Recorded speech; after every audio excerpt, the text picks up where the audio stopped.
Hi, hello. My name is Laurelena Wagner Chaparro. I am originally from Ciudad Juarez, but I've been living here in El Paso since I was 20. That was 17 years ago. Um, I am a fronteriza. I love living in this border. I love having the best of two worlds. Um, I am currently a teacher for elementary. I teach what I have taught first grade. I have taught fourth and fifth grade. And right now I'm going to be doing fourth grade, only the Spanish component. And this is going to be my first time working in the setting of a two-teacher model. My experience as an educator, I have only 5 years, and it has only been dual language education. I have never done any other type of program. I love what I do. These past 5 years, I discover the love that I have for education, what I do for my amazing and wonderful kiddos, and what I do for my community. And so my experience with dual language actually started in Juarez. I had the opportunity to be in a dual language setting as a student when I was a little girl in Ciudad Juarez. I was in a private school, and the model was 50-50. So I did that from kinder to around fifth grade, and then my parents moved me to a different school for I don't know why, but this other school, it was more bilingual. I have classes in English here and there, but not like how I had it in my growing years. And I do remember how amazing and how wonderful it was for me to be in the dual language. But there is something very important. For my parents, it was very important to that I grew up to be bilingual. So what I have noticed is that in Mexico, it is important for parents and for the community that children and youth know English, no?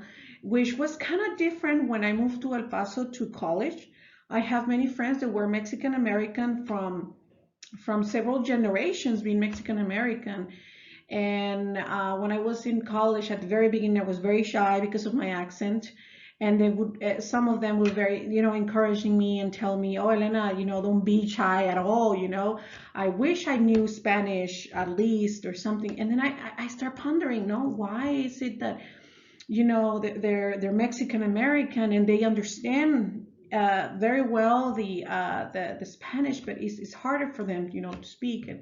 And then talking to them, they would often say, when we're in school, it was the bilingual program for us to exit, to assimilate to English and kind of leave away the Spanish. So I have many friends that are my age or older than me that sometimes they kind of feel that their identity was stolen. So when I became a teacher, I knew the dual language education in the sense that, okay, I'm going to be teaching the students to know both languages at the same level, being able to communicate academically but also socially. But then I started to understand, that bilingual education in this country is a political action, or it's a human rights action, and I love it. And as years have passed, as me as an educator, I have become an advocate. I want everybody to be in dual language education. I am married to a güerito, a gringuito, and he loves it. He helps me with sometimes my English, and I help him with his Spanish. He is completely open for our son. We have our son, Jack Leon. He's 20 months old, and I speak Spanish, and my husband speaks English, and my husband loves it. No, loves that Jack Leon is gonna be a wonderful bilingual muchachito. Another thing that I learned as a teacher in dual language when I grew up, there was an emphasis to speak English only and Spanish only. Like, do not mix them, no.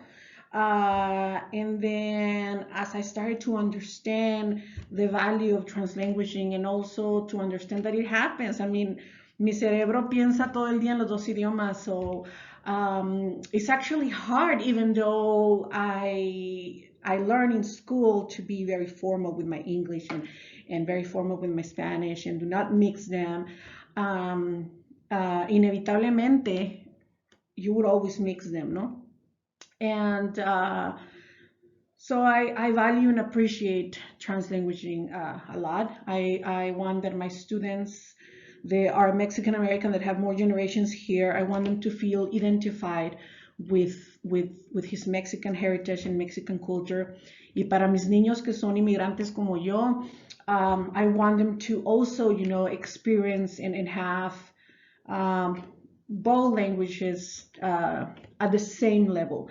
And like the same value, to give value, because I have noticed when I was a first grade teacher and then I moved to fifth grade, I noticed that at first grade children are so motivated to speak Spanish, and it's probably because they're very young and in their houses they're talking Spanish all the time, and that's the first thing they get. But even the kids that come from monolingual houses, I would notice that they were very motivated in first grade to try to get that Spanish going. And then in fifth grade, I do notice that sometimes they're starting to feel shy about Spanish, or they're starting to have so many interests in English that they don't want to do the Spanish anymore. And so the things that I wonder about dual language is how can I help my students to understand the beautiful and wonderful value of both? They already have it, you know. It's just matter to keep practicing it. And another thing that I wonder about dual language is I wish that that it kind of becomes a mainstream, right? Like there's not a monolingual setting, like and doesn't have to be always Spanish and English. No, it can be English and Mandarin or English and German or I mean, at the end of the day, being bilingual or polyglot is an asset, no? And so anyway, oh my God, it's 7 minutes. I am so sorry. I hope this is okay. Thank you very much for listening.